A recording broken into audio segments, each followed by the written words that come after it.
Om Sang Saraswati Namaha. Namaste. Namaste. This evening we're going to talk about the 16 initiations. And there are many times that we can take initiations and many ways that we can take initiations. But traditionally, first of all, we approach a guru and we say, hey, I like your bhavana. I like your style. I like your grace. I like the way you do things. And I'd like to do some more of that in my life. Would you give me initiation in the Guru Mantra? So the first step would be initiation in the Guru Mantra. And that's the mantra that your guru feels is appropriate for your relationship. Now, every guru has his or her own tradition. And that's really the scope of knowledge of which he's qualified to give initiation in. I wouldn't want to give you initiation necessarily in a Vaishnava mantra because I'm a Shakta or a Shaiva.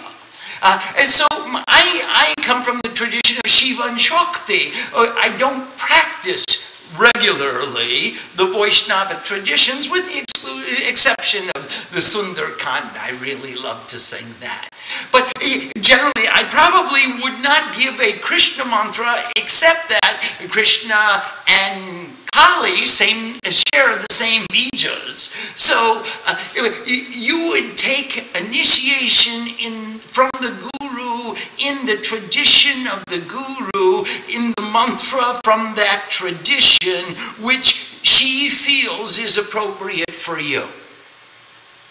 Now, in the Devi Mandir, we say, there's an old proverb that says, Pali Siksha Tapar Diksha. And what it means is, before you can plant a seed, you have to plow the land.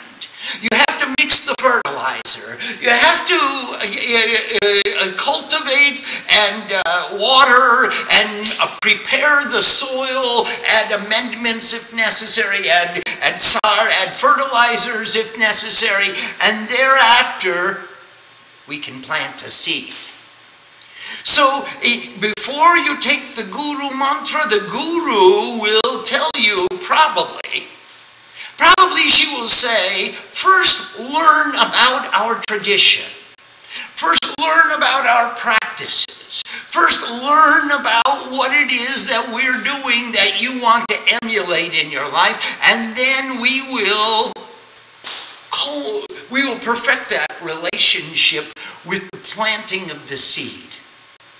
Guru becomes the gardener, the disciple becomes the field, and the Bij mantra, the Guru mantra, becomes the plant, the new sapling that you're planting in that field. So we take the Guru mantra and we take the knowledge, we take the tradition, we learn about the Rishi, we learn about the Chanda, and we learn about the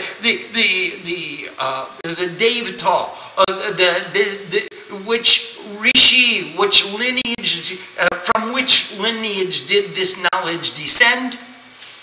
In which meter did this mantra come forth? And in praise of what Deva or what Devi is this mantra? So this Rishi, Chanda, and Devata is part of the Bini Yoga. And that is the application of this mantra.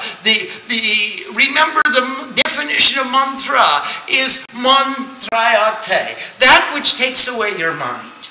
So the objective of taking the mantra is to give up my mind. And I want to give it by contemplating the history. I want to know the philosophy. I want to know the deities. I want to know in what scriptures this is coming from. I want to see how it's applied in the life of my guru, who is my example. And remember, Gu karas twanda karascha, Ru kara tejas uchate. the guru is the illumination of the light in my darkness. She is the example of perfection to me in my striving for perfection in every activity that I'm performing. So now I want to give up my mind, and that means all of my egoism, all of my attachments, all of my selfishness. I'm going to give that up in mantra. It's taking away my mind. So the first initiation is a guru mantra, and she will determine when that is appropriate, when it is necessary. How much should we study before we get a mantra? I know there are many devotees who think that the more mantras they collect, the more initiations they get, the more spiritually evolved they are. And that is not quite true. Really, what's true is how deep can you go, how much can you be ready to receive. I remember Girish Ghosh went to Ramakrishna. He said, give me the mantra that you gave to Vivekananda. And you touched him, he went into samadhi. Ramakrishna said, Girish, first you become Vivekananda, and then I'll give you the mantra. So it's not about collecting, it's not about quantity, it's about the quality of the relationship. How deeply have you let her into your heart?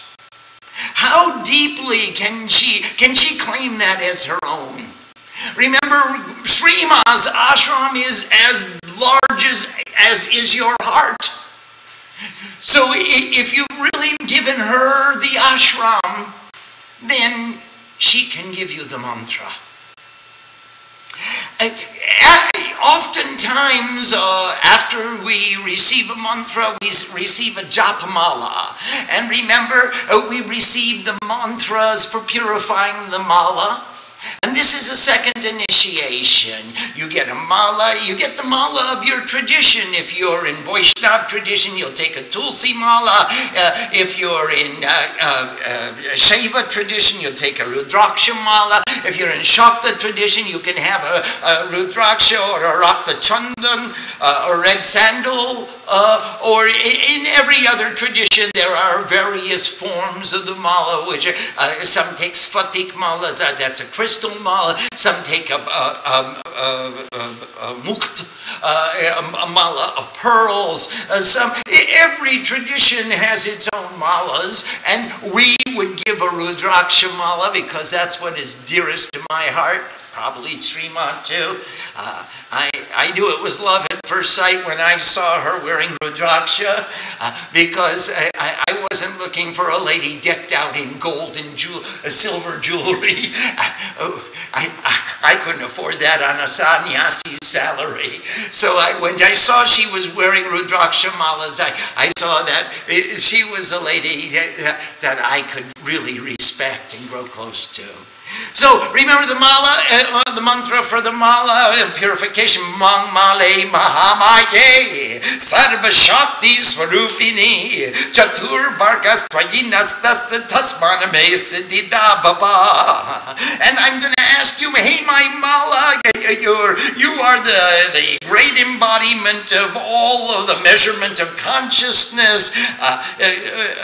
You contain within, as your intrinsic nature, all the energy of the universe, because when I focus on the mala, I'm not thinking about the universe.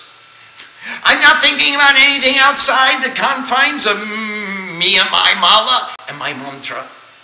And the guru, the devata, the rishi, the chanda, these are the objects of my contemplation.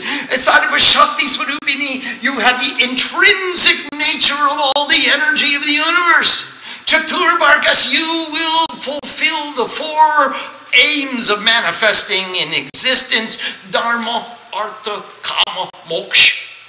That means the highest ideals of perfection, the physical resources necessary to maintain that ideal, the cessation or fulfillment or riddance of all other desires. And when those three are in harmony, the fourth is it's a fact. That is the accomplishment. That is the definition. I have reached the highest Dharma. I have attained just those resources, not too much, not too little, what is necessary for me to maintain that ideal. I have no other desire, and that is moksha, liberation, otherwise known as self-realization. Chaturvargas tvayinastas tasmaname siddhidababa, and therefore I'm requesting you to give me siddhi. Give me the perfection, the attainment of perfection by rubbing your beads. So that is the mala, the initiation with the japa mala.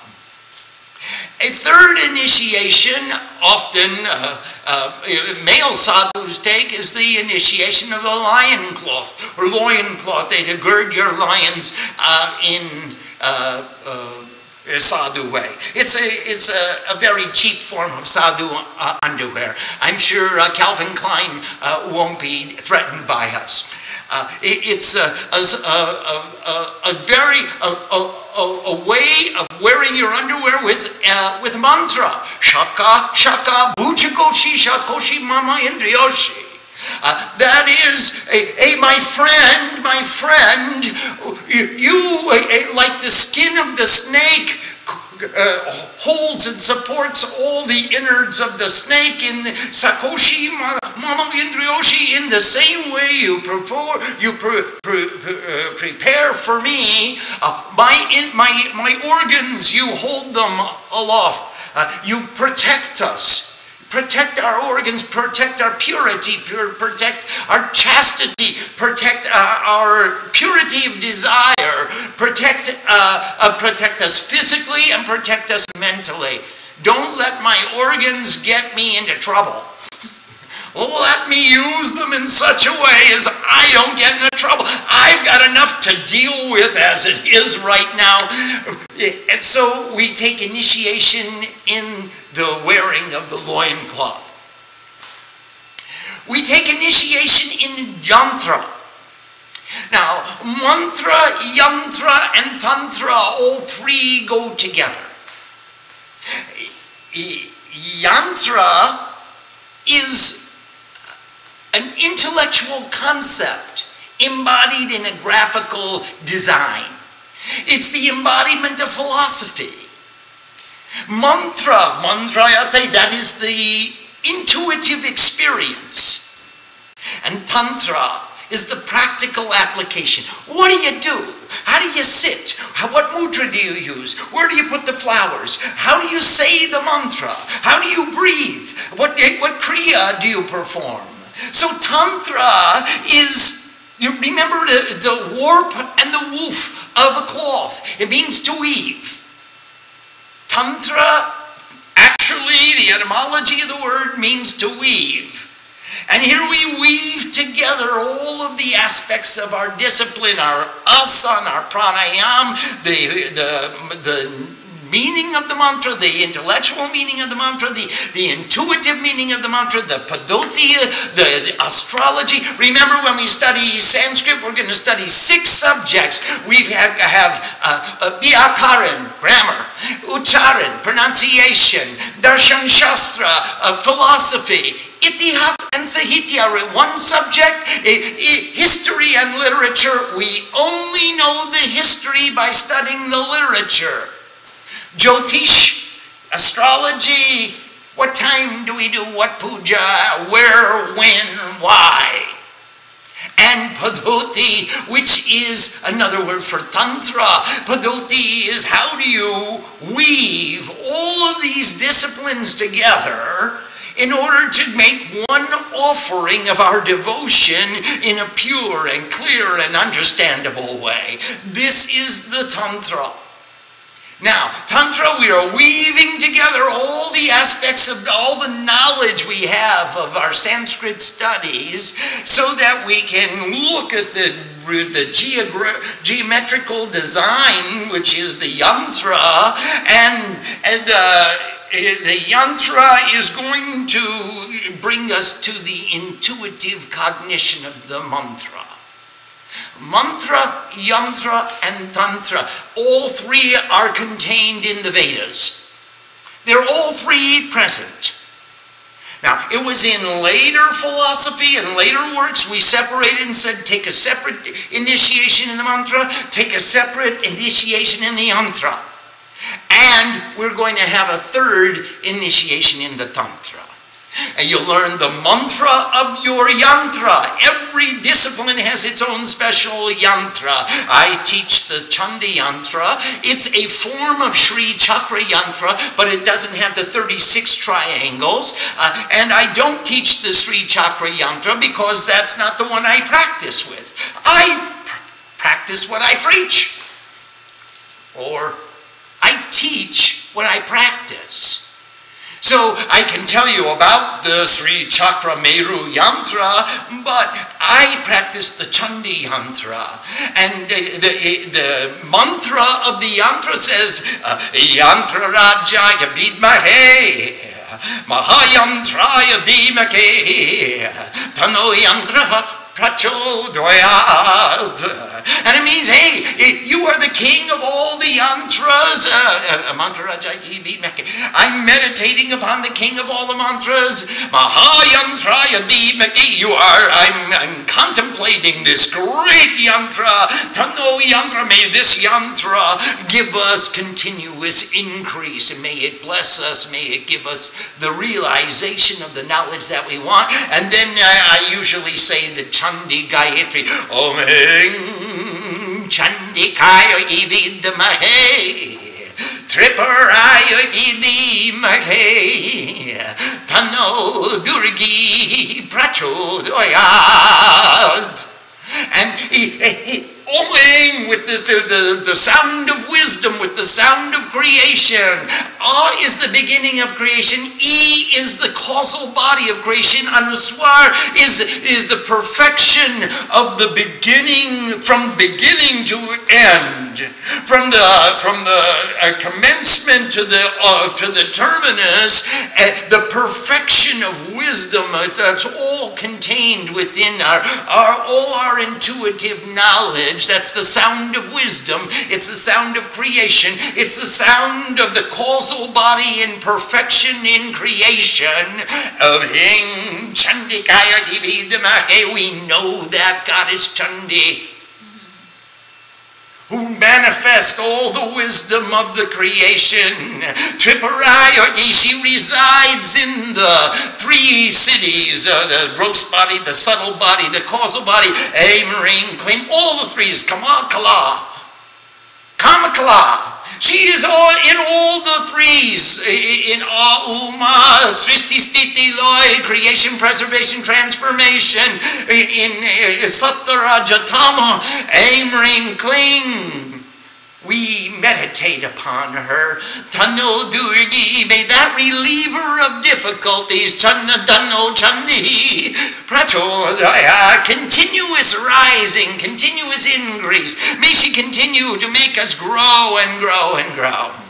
And with that, we establish the yantra. There's a vidhi for the yantra in the cosmic puja. It will tell you how you use the roadmap in the yantra, and then you put that outside. You put that inside you. Every deity sits on a yantra, and you use avahon, and you invite her to sit on the yantra. Stapon, and you make her sit on the yantra. Sani Rudashya Sani Hita Baba. I'm binding you to please forgive me. I'm calling you. I know everybody in the world is calling you, but I'm calling you in Sanskrit. I'm calling you in the temple. I'm calling you in my heart. I'm calling you with sincerity. I'm calling you with all of my devotion. Please pay attention to me. Forgive me for any inconvenience this creates for you. But I want to tell you, Atma Samarpan.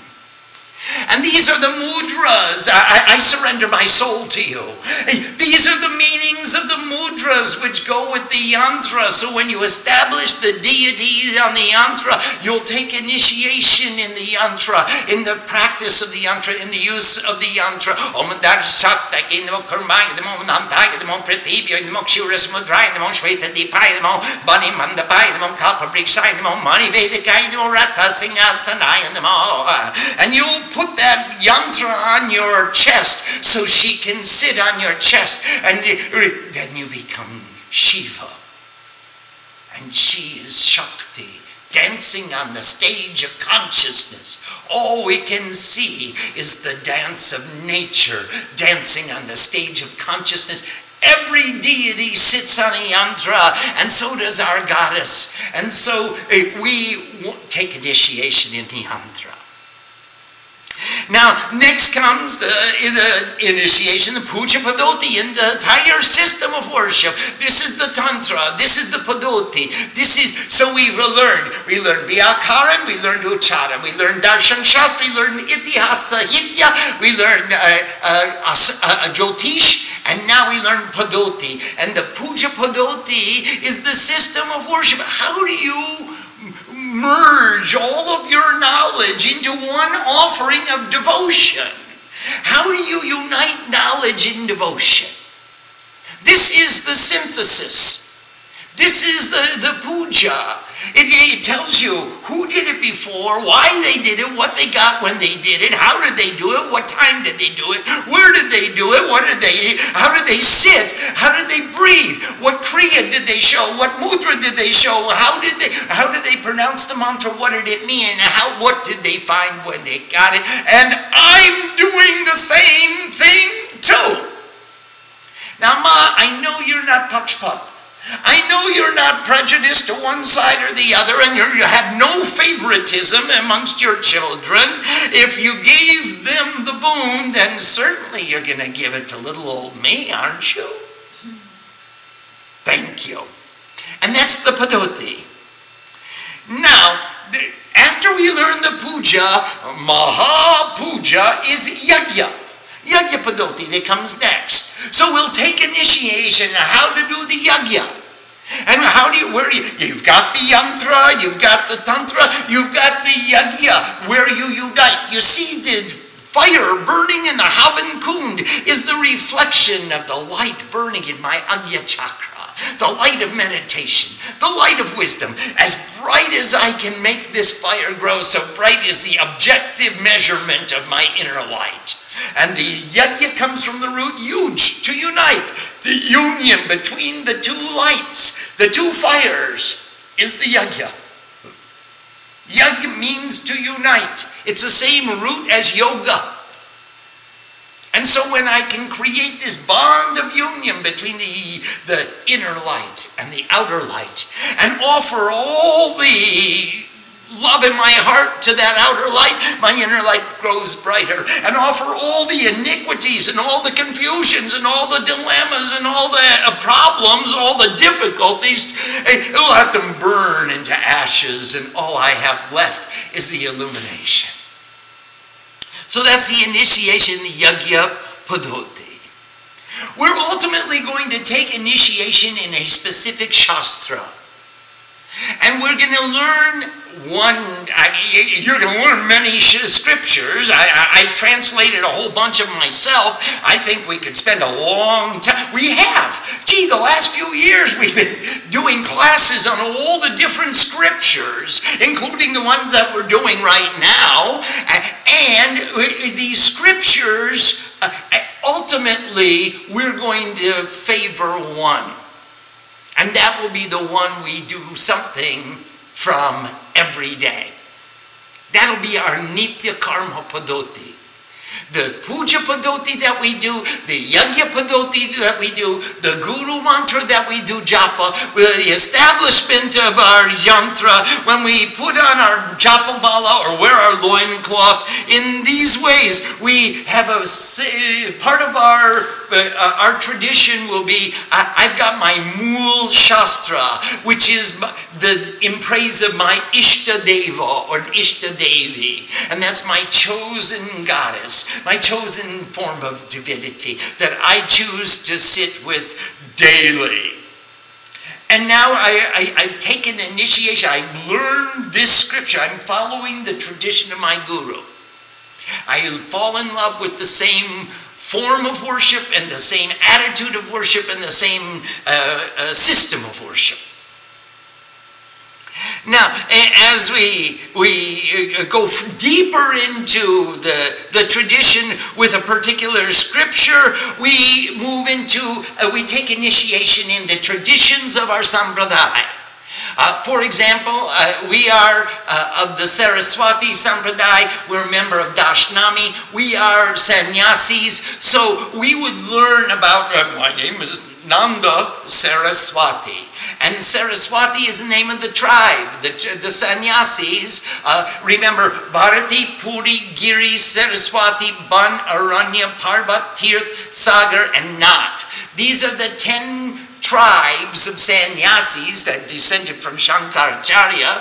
These are the 10 tribes. And remember, the Boiragis have their tribes, and the Brahmacharis have their tribes, and there are so many different distinctions in the order that we've taken initiation through. So we're going to want to take initiation in the traditions of our order. Oh, what of the Vedas are we descended from? Where is our Moolastan? Where is our root? Where do we sink our roots? Where does our tradition emanate from? How does so all of these will come into the initiation in the Sampradaya. The history of our Sampradaya, the Shaka, the Gotra of our Sampradaya, the branch, these are all important. We'll take initiation in asan.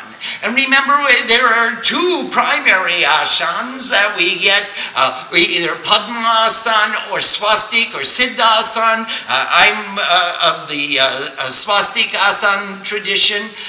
And we learn how do we sit in that asan, and we take initiation in it, and we get empowered by it. And our guru shows us how to sit, and how to sit more comfortably, and how to sit longer, and she will give us that tradition so that we become still. Remember, every movement of the body is a reflection of the movement of the mind. In order to hold the mind sit still, you can't grab onto the thoughts as easily as you can grab onto the body. So if the mind says, move, body, the body says, no, I'm fixed, I'm sitting still. Now, it becomes the opposite path. By control of the body, we control the mind. By control of the gross body, we control the subtle body. By control of the subtle body, we move to the causal body. And by control of the causal body, we move to Turiya, that which is beyond. We will take initiation in a kavach, in an armor of our tradition.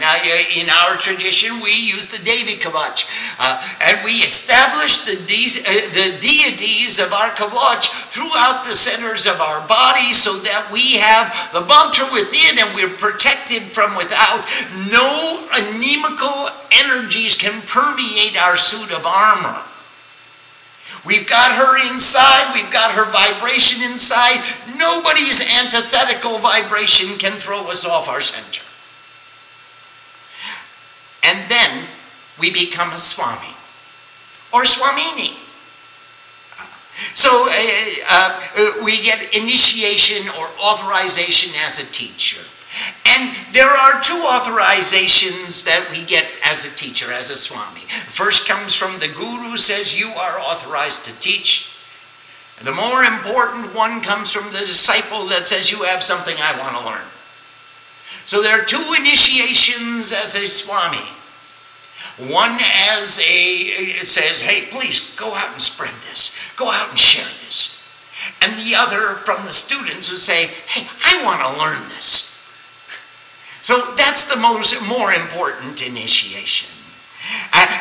Along with being a Swami, you get initiation in a danda or a chamta. A chamta is fire tongs, so you can perform your yagya. And there are four things, articles that are the personal possession of a Swami. Chamtas, or fire tongs, loincloth, yantra, and an asana. Nobody has the authority to touch those things without specific authority. They have without being ordered to do so, requested to do so. No one has the authority to do so. So either you carry a danda as a danda Swami, or you carry a chamta because you move the fire. These are the personal property of the Swami. As Swamis evolve, they become a sant. And a sant is a teacher of teachers. So a sant is one step above the Swami in that he or she is highly regarded as a teacher of teachers, evolves into a mahunt. A mahunt is the head of an ashram. And then a mandaleshwar is the head of a number of ashrams. And then we become initiated as a Maha-mandaleshwar, which is, in addition to the administration of many ashrams, he or she is engaged in setting policy for national and international world Hindu organizations. And those are the 16 initiations as we evolve through our spiritual course. So we're given authority in initiation. We are given the authority for certain practices. I'd like to answer a few questions now about the initiations in sadhu life. Here's a question from Rami Mami. Namaste, Rami. Namaste, Srini Baba. Are these initiations sequential? Does every sadhu have to go through all 16 of them? No. But many of them you will want to take initiation. You want, of course, you want to have a mala, you want to have an asana, you want to have a guru mantra, you want to have have a specific shastra, a puja padoti. All of these initiations you will want to have. But they are not necessarily sequential. Someone may learn how to sit before they learn the Guru's mantra. Someone may may wear a mala before they have an asana. So they are not necessarily a chronology in order. Does sannyas establishment in truth imply oneness with divine all the time? That's the goal. It implies it. However, in practical application, it's not necessarily true. We would love to be there. But that's the goal, is to always be in that harmony and that unity with God. And that's why we live a life so that we don't cultivate attachments. We don't cultivate stagnation. We continue to grow, and we continue to learn, and we continue to teach and to share and to move from place to place so that we don't cultivate such relationships that bind us. They set us free. Can you have different gurus giving different initiations? Absolutely. You remember Dasharatha went to Vashishta and said, I want to have children perform the yagya for me to have children. Vashishta said, no, I don't do that yagya. Go see Rishi Shree. Rishi Shree, he'll perform the yagya. But go in all humility and ask him like you would, you're being blessed with the presence of a great man. And so that's how Dasharatha got the yajna performed for his children. Absolutely, it's not necessary that you take initiation only from one guru. You'll take initiation in one tradition from one guru, but there's so much to learn. It is traditional for every sannyasi to have several gurus. Abdut writes his story that he had 24 gurus. And he learned from so many different beings. He learned from the crane, and he learned from the fish, and he learned from the fisherman, and he learned from so many different people were his gurus, and he respected them all. You see, Chaitanya Mahaprabhu had so many different gurus. He was a Nyaya philosopher. He studied logic and wrote great treatises on logic, and then he threw them all in the river and became a devotee. And he had so many different gurus in his transformation process.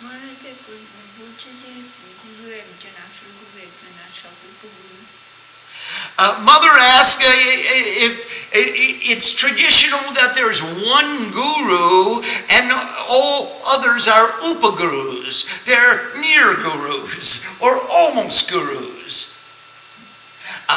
And that's also is true. There is one diksha guru who gave me the mool mantra of my tradition. And that tradition, that mool mantra becomes the inhalation for the shastra that I perform. So when I breathe, my mool mantra is Navarna mantra. Om Ing Ring Kling Chamunda Gebichai. Now when I inhale, and when I exhale, I recite the scripture. Om Sabarni Suryatanako Yomaruka Tatestama Nishamaka Drupatin Bisragada Tomama Mahamaya Prabhavida Yatha Pampatu Pratipa Zabuba Bakavaga Sabarni Suryato the Bay. So the mool mantra is always with me. The mool guru is always with me. The guru mantra is part of my soul. It's part of my fabric. It's part of my breath. It's part of every scripture that I recite, because by virtue of the fact that I inhale the mool mantra, no matter what I do. I've been doing it for a long time. So if I do the Sundarkand, I still breathe. So yes, there is one guru, but many upagurus, and the guru that teaches you and inspires you and leads you to knowledge and sets you free, that is your mool guru. And all the others are upagurus, and they are the guru that gave you the knowledge, that gave you the understanding, that showed you how to do the various processes. What should be our attitude towards all our gurus? Namaste, Dhanyavad, thank you so much. I can't begin to express the sincerity of my appreciation for your having come into my life, that you gave me even one letter of the knowledge of Brahman, and that I can use the knowledge that you gave to me to progress along my path. I thank you. I demonstrate my appreciation. I give you my dakshina, I give you my offering, I give you my thanks, and I want to become a reflection of the greatness of your example in the way that you taught me. Is there a hierarchy based on the level and nature of initiation given? No, all the gurus are one. They're all reflections of Shiva. However, your mool guru who gave you the guru mantra, who gave you your shastra and your padoti and your tradition, gave you the deity, she will remain special amongst all the gurus. However, they're all gurus. They're all Shiva. They're all reflections of the highest the highest ideal of perfection, but one guru stands amongst them all. And I just love her. And I respect her. And I want to make myself into the reflection of the greatness that she exemplifies to me. And that qualifies me to be her disciple.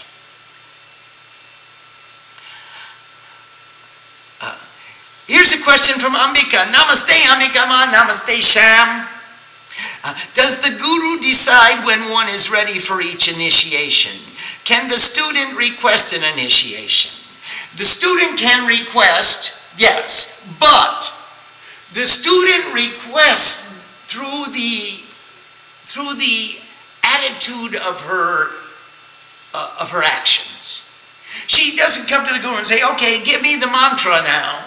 She comes to the guru and says, look at my puja. Can I make it better? Can I make it brighter? Can I make it longer? Can I make it stronger?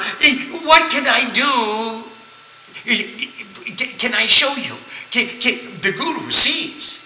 He knows by the questions that you ask where you are in your process. She knows when it's appropriate to give which mantra, when it's appropriate to guide you to the next step.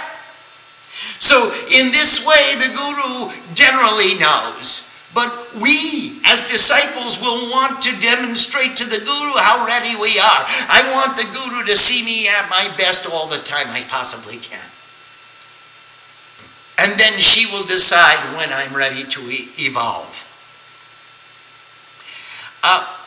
Based on the series of initiations and the order in which they are presented, it appears to me that one must be a full-fledged sadhu before becoming a sannyas. Is that true? Yes, 100% correct. Sadhu means efficient. And I want to be efficient before I go out to teach. I want to know my material myself before I go out and tell other people how they should be doing it. If I'm not really in love with God, how can I tell my students to be in love with God? A little bit shaky there. If I don't know where to put the flowers, why should I hold the class and say, okay, everybody, put the flowers down? If I don't know what I'm doing, why don't I go to the guru and say, could you teach me the right way to do this? I have a doubt. Am I doing it correctly or not? Could you tell me if this, could you show me the correct way to do it? Could you make suggestions for the perfection of my system of worship? Instead of going out and saying, okay, I want to be the teacher now. I'm ready to teach. And taking the initiation of on your own accord, that's not what we're looking to do. I know everybody's looking for some way to make money and some way to get respect.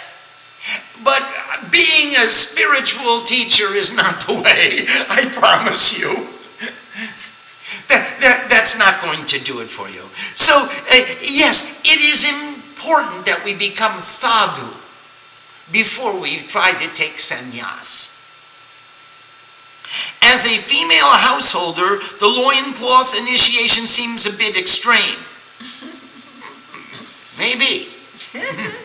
However, is there something I could wear underneath my clothing, perhaps, that would be symbolic of this initiation to serve as a reminder and awareness? No, wear it on your heart. Wear it on your heart. It doesn't need to be an article of clothing. It doesn't need to be a specific tradition that you're initiating. Wear it on your heart and say, hey, I'm reserved for, I'm a female householder, I'm reserved for one man, and I've got a relationship with that man, and that's the purity and clarity with which I'm going to organize my life. And one of our marital vows was, I will regard no man other than you. So now, if you keep that in your heart, then it shouldn't be an issue. How is an asan an initiation? It sounds more like a sankalpa to me. It is not, Do you know what? When we learn the asana, we learn the mantras of purifying your asana. Om asanasya mantrasya meru krishna rishi shutalam chanda kurma devata asano paveshade bini yoga etiganda pushpe om ring Adara Shaktake Kavalasanaika Namaha Om Pritvitvaya Drita Loka David Tvam Vishnu Nadrita Tvam Chadarya Mandityam Pavitram Guru Chasanam. I'm making this asana pure. I'm following the tradition of my gurus. Om Guru Vyam Namah Om Param Guru Vyam Namah Om Para Paro Guru Vyam Namah Om Parameshti Guru Vyam Namah Om Gangedeshaya Namah Om Anantaya Namah Ring Ring Pling Chamunda Giviche Om Namah Shivaya. Powerful. It is an initiation. I mean, it's not just, we're not talking about hatha yoga. We're not talking about just, I got to park my carcass on this seat. This is part of my anatomy. This is the Meru Prishta Rishi. It's going to support my Meru Danda. It's going to support my backbone. I feel this asana coming up from the floor. It goes right up my backbone and it keeps me sitting straight. So in that way, it is an asana. It becomes a sankalpa after we take initiation in the asana. Then we decide, now is my time to sit in the asana.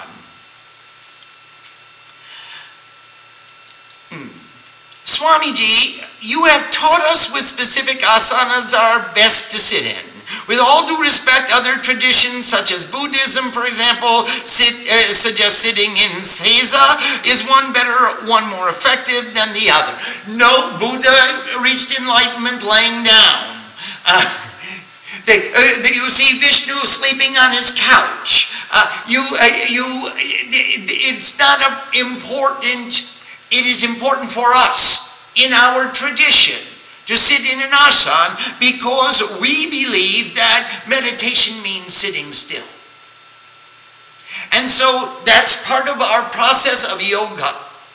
Chitta vritti nirodh iti yoga. The prohibition of all changes and modifications in the objects of awareness is the completion, the fulfillment, the culmination of yoga, of union.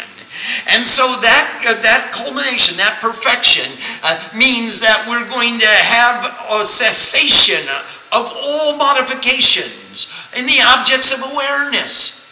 And if I'm moving, I'm aware of movement, and there's a modification, there's a change. So I want to sit in a posture which I can put my body in and leave it there. So the objective is for our tradition to achieve that asana. Remember, in Ashtanga Yoga, we have yam, organize your life, take control, make your plan. Niyam, make your discipline. Asana, sit yourself down. Put your body into a harmony from which it will not want to move. So there are various asanas in various traditions. We agree, we accept, and we respect. Here's one more question. When I chant the Chandika Watch, is this the same as initiating myself, or is there an initiation that the Guru gives that is more permanent? You know, this is practicing and getting ready for the initiation. The initiation will come when you are ready to feel the goddesses sitting in the various places in your body.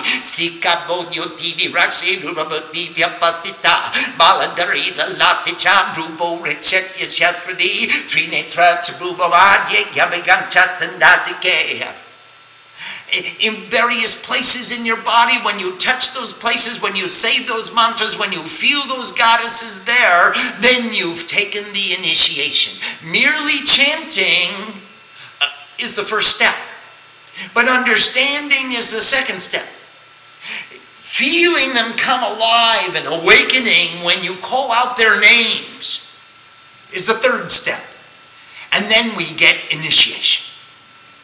So it's not quite the same. The initiation given by the guru can awaken those mantras and awaken those devis, awaken those goddesses that are chanting, that are residing in these places. And rather than just chanting it and calling off their names and going on to the next chant, we're going to understand what we're saying.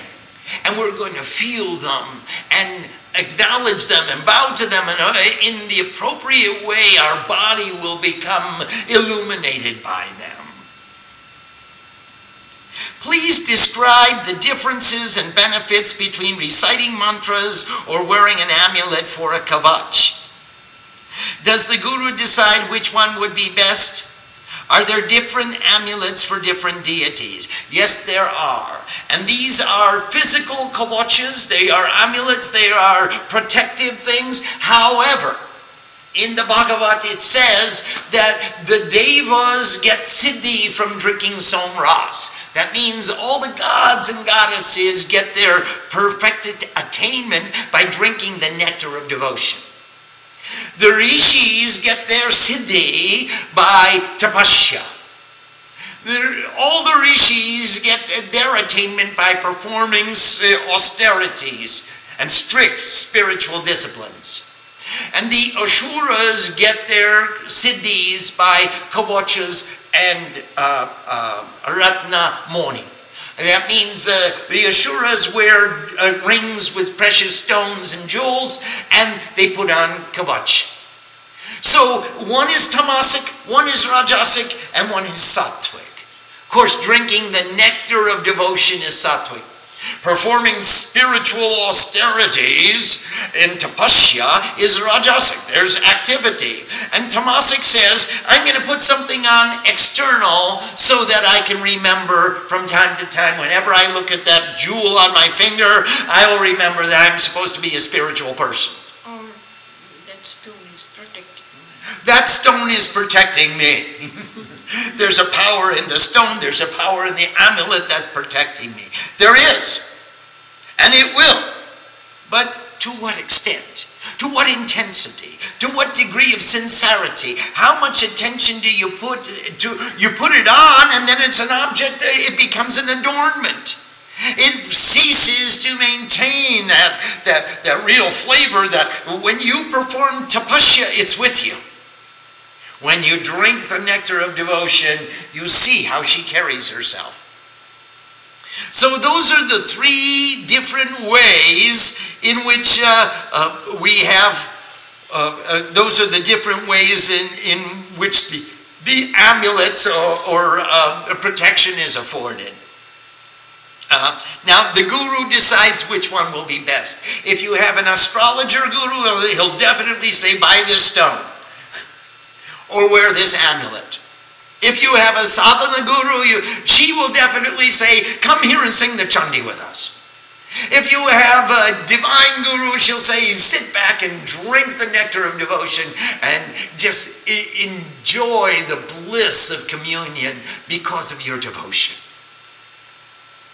So these are the different kinds of amulets for different deities. We make in our tradition, Ma came from Kamakya. I spent a lot of time in Kamakya. We make the amulet.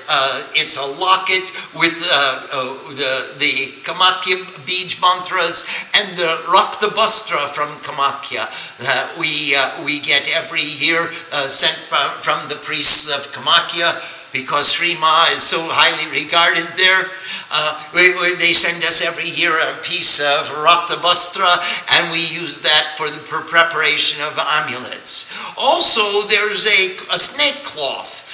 If you find a snake and you place a red cloth, a brand new piece of red cloth in its path, if the snake crosses over the path and then you take that cloth that has been crossed over by the snake, you make puja with it, and then you cut that up, and that is particularly effective in the worship of Mahalakshmi. It brings certain blessings of wealth and health. And the Raktabastra brings success in every endeavor that one strives for. We use the Birja Patra. Birja Patra is the bark of the birch tree. It's a kind of tree. I mean, you know the birch tree. There's a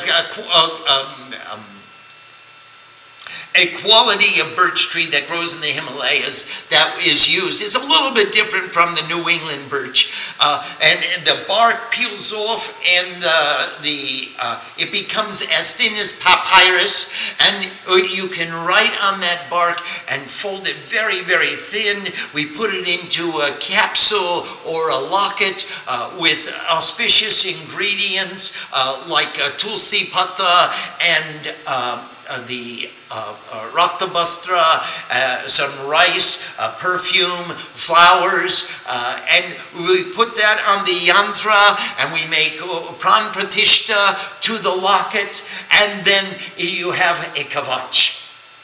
And you can wear it on your neck, you can wear it on your right forearm, you can wear it around a katibanda, around your waist. In olden time, Bijapatra was the paper. Yeah, Mother says in olden times, Birjapatra was paper. They used various forms of leaves and bark in order to write the mantras on. And you can make a kavach for every different deity, and of course it'll have a different tradition, how to prepare. Here's a question: how is a danda or chamta a symbol of our dedication to our dharma? The rules are you never let go of your chamta or your dharma, your danda. So you always have a symbol of your dharma. The danda is the club, the stick with which you're going to chase away all that is inimical, all that is antithetical, all that is hostile to your dharma. Anything that doesn't quite fit in, it gets beaten by the stick. Chamtas moves your yagya fire. So you always have a symbol that I am yagya Swami in your hand. You carry that. And what puja can be, that completes all of our questions on the 16 initiations. And we have just run out of time. We have less than a minute left. Om Sang Saraswati Namaha. Namaste. Namaste, everybody. Namaste.